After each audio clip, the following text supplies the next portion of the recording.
Hello. A type bí ag Clare an talascad ach seo an kitchenecha in dú. Has sin a dul a dhèanamh bacon còcaireachd le crechan. Ooh. Ach an táiseach, féimi sin a dul an sa bhúr son snàmh bake, agus stocha gan fuide sin a lorach crechan.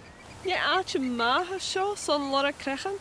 Sé, uamhsach me. Nuair a bhain mí ág, bhain mí a dhèanamh tóir snàmh, colorí mo teirlach, agus bheith sin a chétar son ruta cin mar crechan, crúbach, agus bheith sin a dhèanamh còcaireachd díreach mar seo, an chlatach. Well, ha mise gréimiigh a chorm snàmh son mo hípar.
Leis an rúrach díanta, han taimán son dúis sóthir.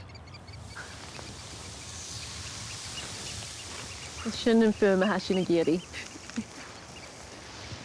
Bacon ALBA. So féimi sin a féitheh son bacon caramelization. Sin a chéag ma.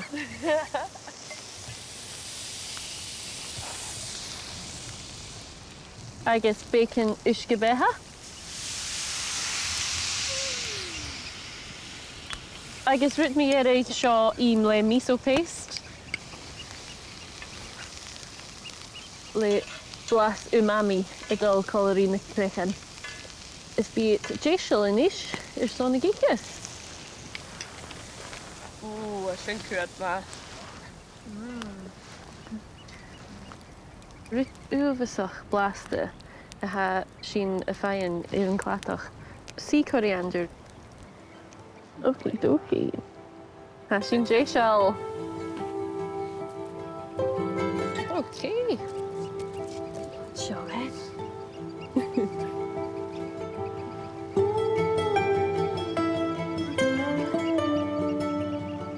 Sin ma? I do harling. Sin ma. J-house munig me in the flavors.